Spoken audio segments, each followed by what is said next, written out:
This is linear equation with one variable and this is linear equation with two variable. ठीक है बेटा, linear equation से क्यों कहते हैं, कल के टॉपिक में आपको भेज भी दूंगा, डिटेल से बताया था कि इसकी इस पावर 1 होती है, ठीक है, डिग्री भी इसकी 1 होती है, पावर और डिग्री भी कल फर्क बताया था कि लेट्स सपोज ये एक्स स्क्वायर वाई लिखूं तो अब इसकी पावर 2 है, इसकी एक्स की पावर 2 है, वाई की पावर 1 है, ठीक है बेटा, लेकिन एज अ होल इसको जमा कर लें सम को तो इसका सम आता है 3, तो इसकी डिग्री 3 बनती है, ठीक है बेटा। जैसे मैं एक और लिख लेता हूं 3x square Y plus 7x cube, ठीक है, वाई स्क्वायर प्लस 2x, ये लिख लेता हूं। अब देखिए इसकी डिग्री 3 है, 2 और 1 3, sum of power in a term is called degree. जैसे 2 + 1 3, 3 + 2 5, इसकी डिग्री 5 है बेटा, इसकी डिग्री क्या है 1 है, क्योंकि यहां आपके पास कोई और पावर है ही नहीं है, लिहाजा यहां पावर भी 1 है और डिग्री भी 1 है, ठीक है बेटा, क्लियर की बात। तो ये आपके सामने आप देख रहे हैं कि आपके पास कोई और टर्म नहीं है, सिर्फ एक टर्म x है और उसकी आपके पास पावर क्या है बेटा 1 है, यहां आपके पास x पावर 1 है, y पावर 1 है, तो इसे लीनियर इक्वेशन कहते हैं बेटा।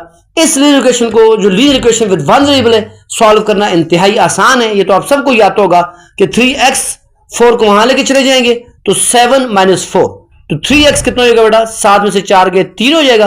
कल बताया था साइड चेंज होने से साइन चेंज होते हैं, प्लस माइनस हो जाता है, माइनस प्लस हो जाता है, मल्टीप्लाई डिवाइड हो जाता है, डिवाइड मल्टीप्लाई हो जाता है, तो इस वजह से प्लस वहां गया तो माइनस हो गया बेटा, -4 हो गया, और जो 3x = 3 आ गया, आप क्या करेंगे, यहां भी 3 पे डिवाइड कर लेंगे, यहां भी 3 पे डिवाइड कर लेंगे, क्यों कर लेंगे, क्योंकि x को अकेला करना है और 3/3 बेटा 1 होता है, ठीक है।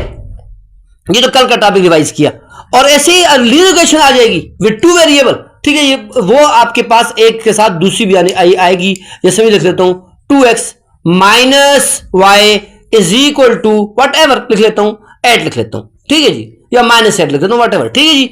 अब इसमें से आपको x और y की वैल्यू मालूम करनी है, तो मैंने कहा था बेटा यहां 2 वेरिएबल्स हैं, एक x है एक y है, जो वेरिएबल के साथ होता है उसे कोफिशिएंट कहते हैं बेटा।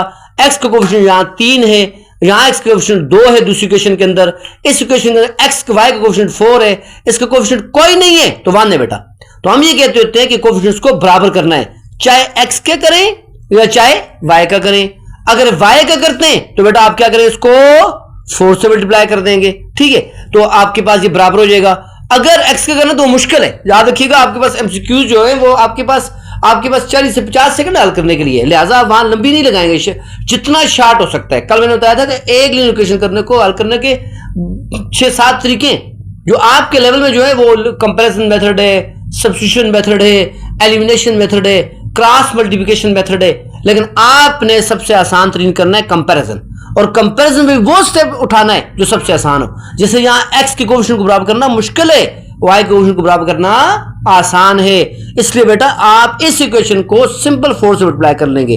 तो जब आप जाहिर बात इधर करेंगे तो इसमें देखिए और ब्रैकेट डालिए, ये शार्ट करना है, मैं आपको बता रहा हूं, आपने स्टेप्स नहीं आपने शो करने, ठीक है, कि जितने स्टेप्स होंगे उतने मार्क्स में, ऐसी बात नहीं है, जितना शार्ट होगा आपने अपने सॉलिड मार्क्स तक पहुंचना। मैथ्स की जो मार्किंग है, इस मैथ्स में आप सबके मार्क्स कम आए बेटा, ठीक है, तो उसकी वजह ये कि आप ज्यादा तो तैयारी नहीं है या आप वीडियोस देखते नहीं है। प्लीज आप सबके साथ वीडियो देखा करें, कोई मसला हो डिस्कशन ग्रुप ओपन होते हैं 24 आवर, आप पूछ सकते हैं, दिन को रात को मैं इंशाल्लाह आपको बताऊंगा, ठीक है बेटा। और दूसरा मसला ये भी है कि मैंने कहा था कि जो बच्चे बास बच्चे जो करीब की हैं वो अकेडमी पे है मेरी, जो आप सबको पता है, एड्रेस मैंने दिया हुआ है, आप वहां आ सकते हैं, ठीक है। एनी हाउ 4 2 8x 4y 8 4 32, ठीक है बेटा। अब देखें ये आपके पास 8x 4y आ गया, अब इधर है 3x + 4y, इसके नीचे लिख लें 3x + 4y = 5। अब देखें ये साइन माइनस का, ये साइन प्लस का, साइन चेंज नहीं करना, अगर डिफरेंट साइन हो तो सिंपल ऐड कर दें, 8 और 3 11x। अगर यहां प्लस होता तो फिर आप इसको सब्ट्रैक्ट कर देते, क्या कर देते बेटा, सब्ट्रैक्ट कर देते। याद रखिएगा सेम साइन होता है तो सब्ट्रैक्ट किया करते हैं ताकि कैंसिल हो जाए, डिफरेंट साइन हो और सेम कोफिशिएंट्स हो तो फिर उसको ऐड करते हैं ताकि वो कैंसिल हो जाए, ठीक है। लिहाजा ये आपके पास +4 से कैंसिल हो जाएगा, इधर 32 में आपने जो ऐड किया 37 आ जाएगा, x के लिए आ जाएगी 37/11। ये उठा के आप पुट कर देंगे बेटा किसमें, किसी एक में, चाहे 1 में पुट करते हैं तब भी ठीक है, 2 में पुट करते हैं तब भी ठीक है, आपके पास आ जाएगा y। क्या आ जाएगा बेटा, y, ठीक है। तो y का आप कहते हैं करके दे तो मुश्किल नहीं है, सिंपल आप वही काम करेंगे। अब देखें x आया 37/11, ठीक है, तो मैं इधर लिख लेता हूं 2x minus y is equal to -8। तो ये आया 2x 37/11 minus y is equal to -8। अब देखिए कैंसिल नहीं हो सकता, सिंपल मल्टीप्लाई कर देंगे। मैं आपको समझाने के लिए यहां का लेट्स सी इसका 37 नहीं आया बल्कि 2 आया था, ठीक है, समझाने के लिए। तो ये होगा जी 2 2 जा 4 minus y is equal to minus, याद रखिएगा वहां आसान नहीं आते, मुश्किल नहीं आते।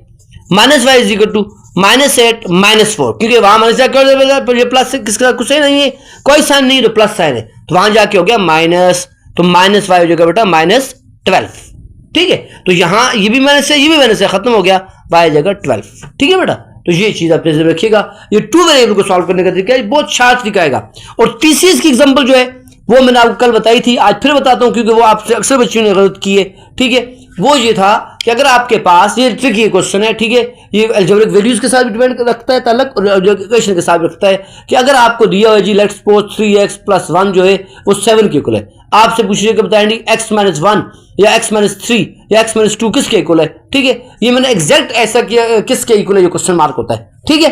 तो बेटा ये मैंने एग्जैक्ट क्वेश्चन उठा के दिए आपको, कहां से, ईटा के पास पेपर से, और ये बहुत ज्यादा है, मोस्ट रिपीटेडली तकरीबन हर पीएसटी सीटी और डीएमपीटी के टेस्ट में आया हुआ है, ठीक है बेटा, समझा रही बात। ये आपको दिया हुआ है और ये आपने मालूम करना है, ये रिपीटेड मोस्ट रिपीटेड क्वेश्चन है, तब मैं दोबारा कह रहा हूं, ठीक है।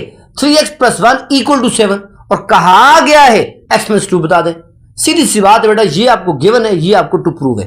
तो आपने इस गिवन के अंदर, हमेशा ट्रिक बता रहा हूं, जब भी आपको जो चीज मालूम करनी हो और जो चीज आपको गिवन हो, आप गिवन के अंदर टू प्रूव के मुताबिक तब्दीली करते जाएं तो आपके पास रिजल्ट आ जाता है। गिवन से आप शुरू करते हैं हमेशा, वो है 3x + 1 = 7। देखें सबसे पहले तो आपको यहां x - 2 चाहिए, यानी 3 के ये तो 3 चाहिए ही नहीं है, लिहाजा 3 से सबसे पहले आपने जान छोड़नी है। तो 3 को आप 3x को एज लिखें, इस +1 को जब तक वहां नहीं लेके जाएंगे आप 3 से जान नहीं छूट सकती। देखें अब ये आ गया 3x = 7 - 1 6, यहां से x आ जाएगा 6/3, क्योंकि मल्टीप्लाई हो रहा है, डिवाइड हो रहा है। जिस तरह मैं बेटा स्टेप शार्ट कर रहा हूं, इससे भी आपने शार्ट करना है, क्यों, क्योंकि आपने वहां आपके पास 40 सेकंड से ज्यादा सेकंड नहीं है एक ऑब्जेक्टिव करने के लिए, ठीक है। अगर एक ऑब्जेक्टिव आपके पास 10 सेकंड में जाती है तो 30 सेकंड बच जाते हैं, कहीं और कंज्यूम कर लेंगे, किसी ऑब्जेक्टिव पे कर लेंगे, ठीक है। तो ये 3 1 3 3 2 6, हमेशा जब आप एमसीक्यू ईटा का टेस्ट देंगे तो उस पोर्शन को पहले टच करेंगे जो आपका सब्जेक्ट है, ठीक है ना बेटा, या जिस पे आपको होल्ड है, जिसको आप समझते हो कि मुझे सही आता है, ठीक है, वो करके आपका कॉन्फिडेंस बिल्डअप हो जाएगा, आप एनकरेज हो जाओगे, तो फिर आप आगे आपको वक्त भी बच जाएगा। लेकिन जो चीज़ आपको नहीं आती, आप पहले उस पर लग गए तो फिर बेटा आपका टाइम ज़ाया हो जाएगा, और जो आपको आता है वो भी आपसे रह जाएगा, ठीक है बेटा। ये ट्रिक्स है, इनको सीखें, ठीक है। तो बहरहाल x आपके पास आ गया 2, लेकिन आपको चाहिए x - 2 चाहिए, क्या चाहिए बेटा, x - 2। तो अब तो x आ गया, अब -2 लाना मुश्किल है ही नहीं, इसी 2 को वहां लेके चले जाएं, ठीक है। तो x - 2 = 2, यहां कुछ नहीं बचा, 0 बच गया, ये देखें। तो इसका मतलब ये हुआ कि अगर 3x + 1 7 है तो x - 2 क्या होगा बेटा, 0 होगा। नीचे आपको ऑप्शन दी होंगी, ये 0 है, ये 7 है, ये -1 है, ये 2 है, तो आपने बेटा 0 पे क्लिक करना होगा, ठीक है। तो ये बहुत ज्यादा ऑप्शन आई है। अब ये तो थी लीनियर इक्वेशन का तारफ, जो कल भी मैंने करवाया। आज मैं आपको बताता हूं और इक्वेशंस का तारफ, ठीक है। जैसा कि इसके के साथ मिलती जुलती है कि रेडिकल इक्वेशन। कौन सी इक्वेशन बेटा, रेडिकल इक्वेशन वो इक्वेशन है जिसमें आपका रेडिकल का साइन आ जाए, ठीक है। जैसे ये आ गया 3x + 1 = 4, ये जो इस साइन को रेडिकल का साइन बोलते हैं, ठीक है। इस पर अगर कुछ ना हो तो इसकी वैल्यू होती है पावर 1/2, क्या होती है बेटा, पावर 1/2, ठीक है। और अगर इस पर कुछ लिख लिया जाए, जैसे यूं लिख लूं मैं, तो इसका मतलब हो जाएगा जी पावर 1/√3, यानी ये सेकंड रूट है और जिसका थर्ड रूट है। अगर मैं यहाँ 4 लिख लूं तो ये 4th रूट बन जाएगा, अगर 5 लिख लूं तो 5th रूट बन जाएगा। आमतौर पर जनरली आपके पास स्क्वायर रूट ही आता है, ठीक है। तो ये रेडिकल है बेटा, ये साइन का नाम है रेडिकल, जिसको मैं बार बार रिपीट कर रहा हूं। और ये जो 3x + 1 है, इट इज योर रेडिकेंट, ठीक है। रेडिकल इक्वेशन जब भी आपके पास आ जाए सॉल्व करनी है, इसमें एक जबरदस्त बात सुनिएगा। देखें 3x + 4 = 4 है ना, अगर मैं यहां माइनस लिख दूं, ठीक है, नीचे आप देखें, गौर से सुनिएगा, नीचे आपके पास ऑप्शन दिए हैं जिसका सोल्यूशन सेट क्या है, ठीक है। आपके पास ऑप्शन सबसे पहले याद रखिएगा, मैं आपको बताता हूं, रेडिकल साइन अगर होल्ड हो, इसके साथ और कुछ भी ना हो, ठीक है, ऐसे हो जैसे फॉर्म मैंने लिखा हुआ है, और इक्वल टू -4 हो, ठीक है। यानी इसके साथ अब देखें, आप रेडिकल के बाहर, रेडिकल के इस तरफ अंदर की बात नहीं कर रहा, बाहर राइट साइड पे, लेफ्ट साइड पे, डिविडेंड में, डिवाइजर में कुछ भी नहीं है, क्वेश्चन में आपके पास डिनोमिनेटर में, नोमिनेटर में, साथ कोफिशिएंट में, इस तरफ में कुछ भी नहीं है। लिहाजा ये एज अ होल इसे बोलते हैं होल रेडिकल। जब होल रेडिकल आ जाए इक्वल टू नेगेटिव के, इक्वल टू नेगेटिव टर्म के, याद रखिएगा उसका सोल्यूशन सेट एम्प्टी होता है, उसको सॉल्व करना ही नहीं है। अक्सर मुझे क्या करते हैं, आज देखें इसको ऑप्शन यू दीजिएगा 3x+4, इसको आप स्क्वायर ले लेंगे, आमतौर पर ऐसे लिया जाता है ना, -4 का स्क्वायर ले लिया, ठीक है। स्क्वायर लिया जाएगा जी 3x+1, पहला फार्मूला है, ठीक है। सॉरी ये ऊपर से कैंसिल हो जाएगा, फार्मूला क्या है, ये कैंसिल हो जाएगा, 3x+1 बच जाएगा, यहाँ से 16 आ जाएगा। 3x आपके पास आएगा जी 16 - 1, 3x आ जाएगा जी 15। 3x आसान है, तब मैं कर रहा हूँ। अच्छा 15/3 कराना है ही नहीं, वैसे बता रहा हूँ। 5 ये देखें, अब इधर आपको एक ऑप्शन दी जाएगी 5, ठीक है। एक ऑप्शन आपको दी जाएगी जी -5, एक आपको ऑप्शन दी जाएगी जी मिसाल के तौर पे कोई वटेवर वो 6 दे देगा।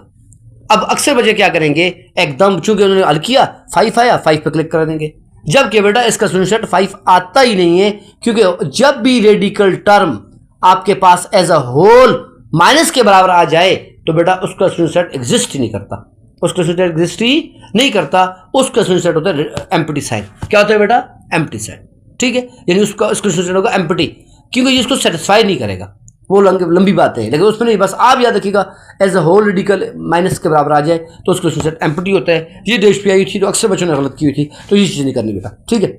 आगे चलते हैं इस रेडिकल के आगे। अब रेडिकल को सॉल्व कैसे किया जाता है, मैं अभी शार्ट किया भी है, दोबारा करवाता हूँ। 3x+1 = 4, ठीक है। ये अच्छा मैं आपको जो बता था राइट लेफ्ट वो बता देता हूँ। मैं ऐसे लिख लेता हूँ +4, लिख लेता हूँ जी 2, इधर लिख लेता हूँ जी मिसाल के तौर पर -2, ठीक है। इस साथ लिख लेता हूँ -4, ठीक है।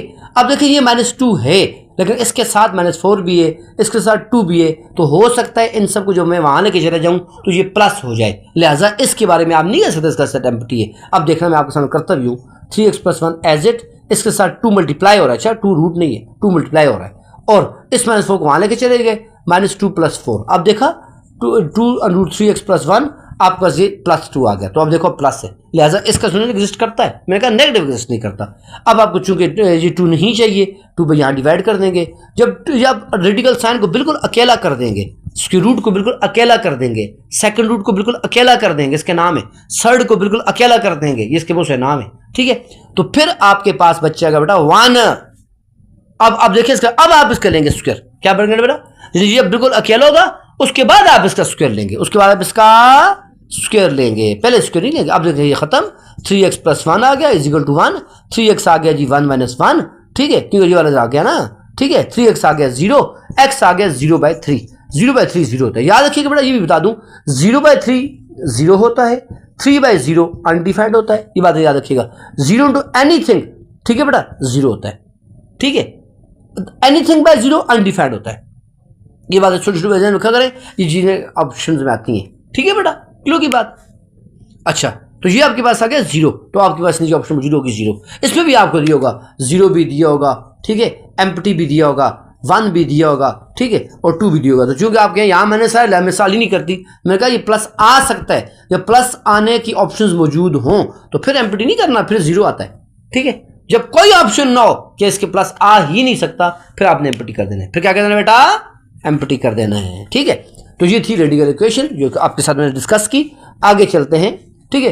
ये इक्वेशंस इसके बाद जो बताऊंगा बेटा, इसके सॉल्यूशन 8th लेवल तक नहीं आते, मैं पहले बता दूं, ठीक है। एसएसटी आपको पता है प्रोसेस बात चली गई है, तो उसमें आता है, लेकर हो सकता है आपको भी दे दें, क्योंकि आप बीएस के सबके सब स्टूडेंट्स होते हो, टीचर्स होते हो, तो कभी कभी सीटी के पेपर में आ जाता है कि आपको 9th 10th की भी थोड़ी मैथ्स की टच दे देते हैं। सिर्फ तारफ करवाता हूँ, रेडिकल इक्वेशन आपको बता थी, इसके रेडिकल इक्वेशन बता दी थी, लीनियर जिसके इस पर 1 होती है, रेडिकल जिसमें रेडिकल का साइन आता है, अंडर का साइन आता है।